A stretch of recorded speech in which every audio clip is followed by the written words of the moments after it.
Good afternoon, everyone. My name is Linda Hughes. I'm the Chair of Alberta Health Services, and I'd like to welcome you to our April Public Board meeting, whether you're here in Calgary or the thousands of us watching us live on Facebook. Let me give you a few quick updates on some of the noteworthy projects now underway at AHS. We're currently working on a refresh of our 2017-2020 Health and Business Plan. We're not changing our plan or the directions. We're just refreshing the document to update performance data and to reflect progress we've made on several fronts since the plan was released last year. You'll all remember it. You all will have read it. We're just going to refresh it. Progress we've made particularly on Connect Care and on the launch of our new strategic clinical networks. We expect the refreshed version of the health plan and business plan to be finalized later this spring or in the summer. I'm also pleased to say the AHS Continuing Care Audit Plan is coming to the board today for approval. Albertans should never have to worry about the cleanliness, safety, or quality of the care provided in continuing care facilities. And this audit plan will ensure operators of continuing care facilities understand what the provincial standards are and that AHS is vigilant in monitoring facilities to confirm these standards are met or exceeded. On another topic, I'm pleased to say AHS continues to be a national leader in the use of technology to share healthcare information with the people we serve. In February, AHS became the first healthcare system in Canada to use Alexa, Amazon's personal intelligent assistant, to deliver estimated emergency department wait times and updated health news. This month, the service will be expanded to Google Home products, and we have a short video explaining how this is going to work. This is Alexa, Amazon's intelligent personal assistant. And this is... Hi, I'm Google Home. Nice to meet you. Google, it's not nice to interrupt. Hey, I'm just being friendly. Never mind, it's okay. What I was saying is, you can now get estimated wait times and updated news from AHS through these two great products. Just say, Alexa, ask Alberta Health Services for wait times. Or, hey Google, ask Alberta Health Services for the latest news. Enable the Alberta Health Services Alexa skill. Or try Alberta Health Services on your Google Assistant. Download one or the other, or both, today.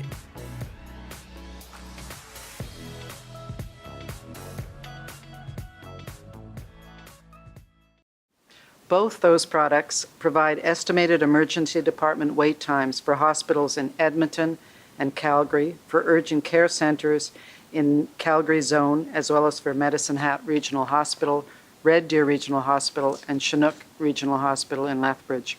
There are plans to expand the service to include more information and also to expand to more product lines, such as Apple's upcoming HomePod products.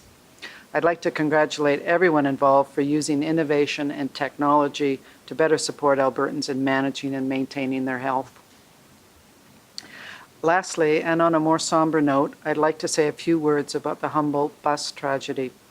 Our thoughts remain with the families and friends of all those affected by this horrific tragedy.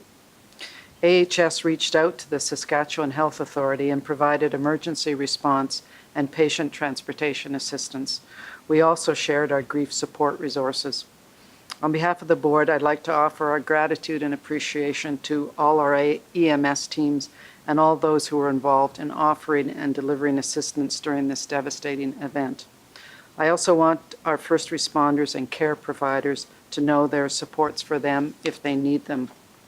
I know Verna also wishes to share some thoughts on this, but before I turn the mic over, I'd like to ask if everybody has the agenda. Could I ask someone to move approval of the agenda? Hugh, seconded by Glenda. All in favor?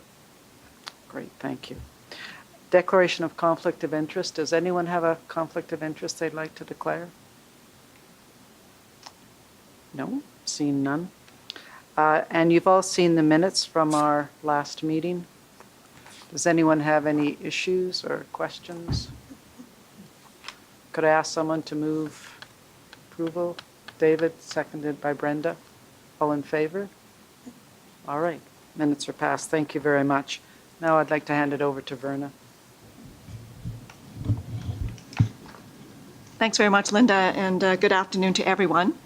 As Linda mentioned, it's been a difficult time actually in Saskatchewan, and what it's really reminded us is really the importance of actually just being there for each other. This week is actually the National Organ and Tissue Awareness Week. It's typically a time when AHS goes the extra mile to share information with Albertans about the importance of organ donation. It's important information to know because we know that lives are in the balance when it comes to organ donation. There are currently more than 600 Albertans and 4,000 Canadians who are waiting for an organ transplant. One deceased organ donor has the potential to save up to 7 lives by donating lungs, heart, liver to kidneys, pancreas, and small bowel. And one deceased tissue donor can enhance up to 80 lives by donating heart valves, skin, bone, tendons, corneas, and the white outer layer of the eyeball. The value of the organ and tissue donation is clear, and according to the recent statistics, 9 out of 10 Canadians support organ and tissue donation. That's really good. However, only 2 in 10 have made plans to actually donate. So in the wake of the Humboldt tragedy, something remarkable really happened. We learned that Logan Boulay, a Humboldt Broncos defenseman and one of the 16 passengers killed in the crash, registered as an organ donor on his 21st birthday, just weeks before his death. Because of this decision, his heart, lungs, liver, and kidneys were all donated and transplanted into others, saving lives. Beyond that, he inspired thousands upon thousands of Canadians across the country to register as organ donors. And people are now calling this the Logan effect, and we've seen it here in Alberta. The Alberta Organ and Tissue Donation Registry received more than 16,400 new registrations for organ and tissue donation over the 7-day period after news broke that Logan had become an organ donor. The registry typically receives about 2,500 registrations in a week. So even last week, the number of new registrations was double the usual number. So Logan not only raised the awareness of organ and tissue donation, he also inspired people to take that next important step. That is to consider if organ and tissue donation is right for them, and if so, then to register as an organ and tissue donor. And the goal now is to really maintain that momentum. I should point out that Alberta is home to the most comprehensive organ and tissue transplant program in the country, providing gold standard care to millions of Canadians from across Alberta, Saskatchewan, BC, Manitoba, Nunavut, the Yukon, and the Northwest Territories. Alberta is also making huge advances in the area of bone marrow or stem cell transplantation. And I'd like to share with you a video, which is a story of national leadership in the area of adult stem cell transplant. But more than that is a story of really an unbreakable bond between 2 sisters. It is here. I'm getting my stem cells. They're going in right now.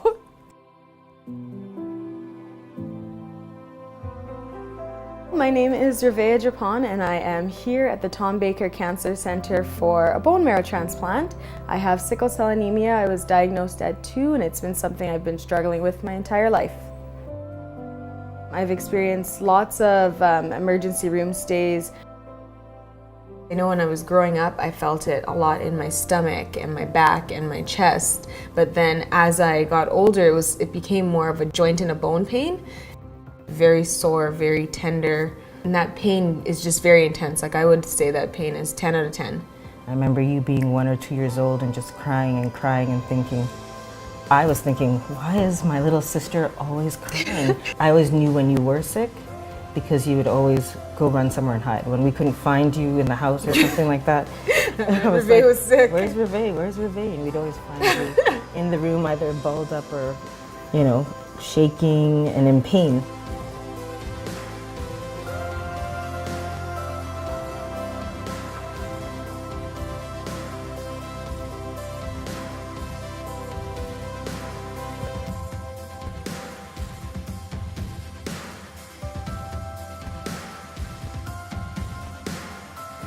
Eventually, Revea came to see me and said she wanted to explore the business of bone marrow transplant or stem cell transplant. The Alberta Children's Hospital has extensive experience in transplanting children with sickle cell anemia. And so we thought that we would build on that experience by expanding the program into the adult world. It's not for everyone.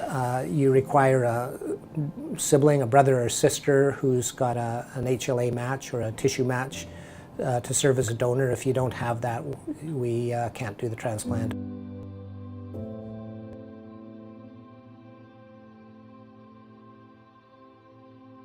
I got the results for the testing on my birthday, and so it was the most wonderful gift that anybody could ask for. To me, getting these stem cells is pretty much getting a gift of life, a gift that nobody else could give, and she's just so willing to give this to me, which makes me really happy. I'm very fortunate to have her.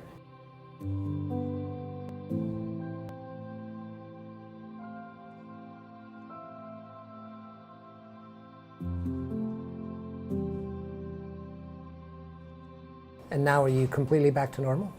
Not 100% back to normal. I have not back at work or anything like that, but pain-wise, I haven't felt any pain. So this is the first adult sickle cell anemia transplant we've done in Alberta.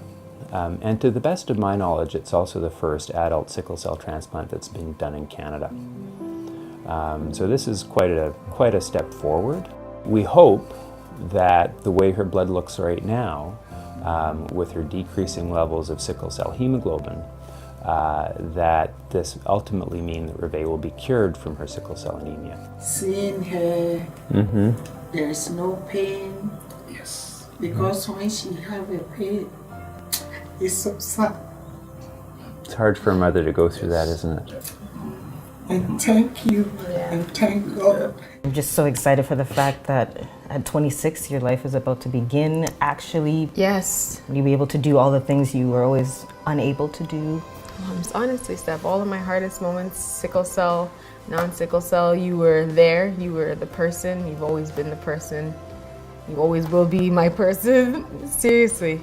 My sister, my best friend, my donor, my everything. I'm so happy, so lucky to have you. Love you so much. Love you too.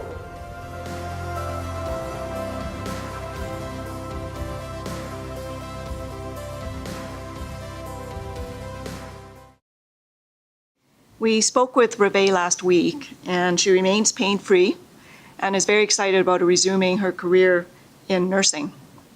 Her story is just one example of how Alberta's transplant program improves lives and saves lives. Whereas she needed a perfect match from a sibling, one organ and tissue donor can often save the lives of several people. People they've never met, but whose lives they've saved through the act of organ and tissue donation. Albertans who wish to donate are encouraged to discuss their wishes with their family and register their intent online through the Alberta Organ and Tissue Donation Registry, which is available through the My Alberta Health website. It's a personal choice. There's no right or wrong decision, but we do encourage Albertans to learn about organ and tissue donation and make the decision that's right for them. Thank you very much for your attention. Thank you, Verna. That was inspiring. Now, if we could move to the Finance Committee, and David, could we have your report? Thank you very much, Madam Chair. That was actually a very inspiring story. So the Finance Committee, equally inspiring, met on April the 11th, 2018. The committee reviewed a draft of the 2017 to 2020 Health Plan and Business Plan, received an interesting presentation on AHS electricity and gas hedging strategy, and received an update on capital infrastructure. There are no items recommended for board approval. Thank you. And now the Audit and Risk Committee, please. Thank you. Audit and Risk Committee met on April the 11th as well. Standard practice is that the Office of Auditor General and KPMG are guests at the meeting in their role as external auditors of AHS. The committee received an update on the preparation of the 2016-17 year-end financial statements. 2017-18 year-end financial statements, and an audit report on internal controls. The committee reviewed the 2018 to 2021 Internal Audit and Enterprise Risk Management Department Plan and the 2018 to 21 Continuing Care Audit Plan. The internal audit and enterprise risk management plan outlines the audits and advisory projects to be conducted over the next 3 years, which will include a significant focus on Connect Care and other key organizational strategic priorities and risks. It also includes the department's goals, strategies, performance measures, and budget. 3-year continuing care audit plan focuses on the planned routine and high-risk audits of continuing care services and programs across the province in the next year. The plan also includes goals and priorities to improve the effectiveness of audit processes. Committee recommended that the AHS board approves both plans, which were reviewed by the board. Accordingly, I move that the Alberta Health Services Board approve the 2018 to 2021 Internal Audit and Enterprise Risk Management Departmental Plan and the 2018 to 2021 Continuing Care Audit Plan in the forms reviewed by the board with such non-substantive changes that management of Alberta Health Services considers necessary or advisable. Thank you. Could I have a seconder? Gwenda? All in favor? Thank you. That's passed. Chief Audit Executive reports annually to the committee on the adequacy and relevance of the internal audit's mandate, authority, and responsibility as defined in the Internal Audit Charter. The committee reviewed proposed changes to the charter to reflect the new responsibilities for the human resource and finance compliance audit functions. The committee is responsible to recommend annually that the board approve the Internal Audit Charter. The committee reviewed the Internal Audit Charter update as April 2018 and recommended the board approve it.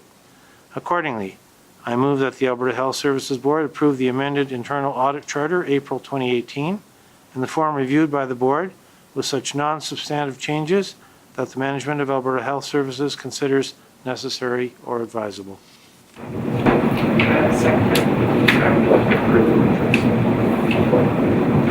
Richard seconds that. Thank you very much. All in favor? Thank you, David. Now our Governance Committee. Over to you, Hugh. Thank you, Madam Chair. The Governance Committee met on April 12th of 2018 to consider proposed amendments to the AHS Conflict of Interest bylaw.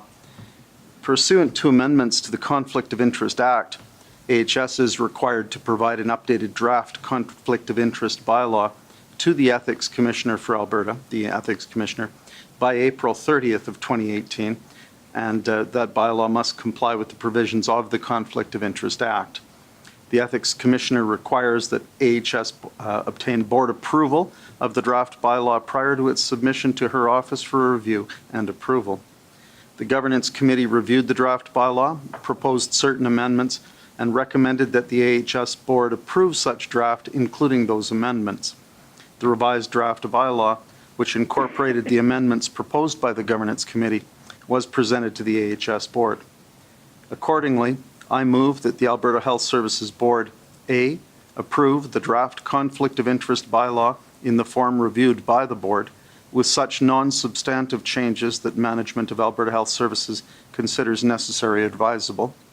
B, authorize and direct management of Alberta Health Services to deliver the amended bylaw, draft Conflict of Interest bylaw to the Ethics Commissioner for Alberta for review.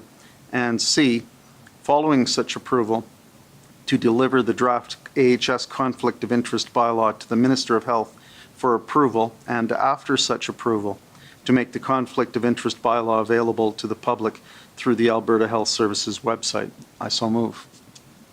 Could I have a seconder? Marlis? All in favor? Thank you. Community engagement. Thank you, Madam Chair. The Community Engagement Committee met on April the 12th, 2018. Tom Hodson, Chair of the Alberta Cancer Foundation, George Andrews, President and CEO of the Alberta Cancer Foundation, Nancy Giebert, Chief Program Officer, Cancer Control Alberta, and Dr. Matthew Parliament, Interim Senior Medical Director of Cancer Control Alberta, attended the meeting to discuss the work being done at the Foundation. Brad Gillespie, Chair of the Oldman River Health Advisory Council, also attended the meeting to discuss matters with respect to the Oldman River Health Advisory Council. The committee also considered 2 items for recommendation for approval of the board. First, with respect to the appointment of trustees to the foundations, the responsibility to appoint trustees to established foundations lies with the AHS Board. Continued foundations, those existing prior to the first provincial regionalization in 1995, and exempt foundations, those created under alternate legislation such as the Societies Act, are permitted to appoint their own trustees without AHS approval, though AHS is able to appoint one voting trustee to each continued foundation. We are very grateful for the commitment of our volunteers across the province. We value their work and appreciate their commitment to healthcare in the province. Given the number of appointments, the names will not be read in this meeting, but will be incorporated into the minutes of the meeting and posted publicly.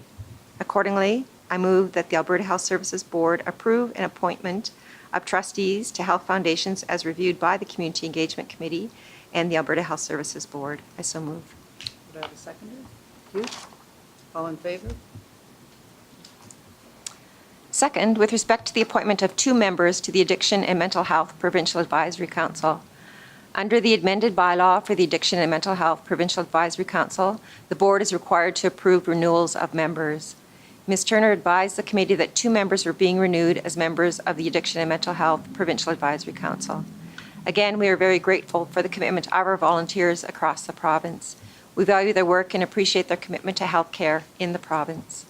Accordingly, I move that the Alberta Health Services Board approve the reappointments of the following individuals as members of the Addiction and Mental Health Provincial Advisory Council. That's Ms. Monique Maisonneuve for a term of 2 years commencing June 1, 2018, and Ms. Denise Lambert for a term of 2 years commencing September 1, 2018. I so move. Could I have a seconder? David? All in favor? Are you voting in favor? Okay, let's count them. Everyone's voted in favor. Thank you very much. One thing I neglected to do at the start of the meeting, which I should have done, is introduce our new board member, Rob Foote. Rob Foote had his first meeting today, and he was very impressed, was he not? Yes. Anyway, we were very impressed. Rob is currently the Executive Director for Lakeland Primary Care Network, and is responsible for enhancing the delivery of care, primary health care programs in Northeast Alberta. He has a long history of connections with healthcare in the United States and a background in finance, which is always helpful to us. So we're very pleased to have you join the board and looking forward to your participation. So thanks for that and welcome, Rob.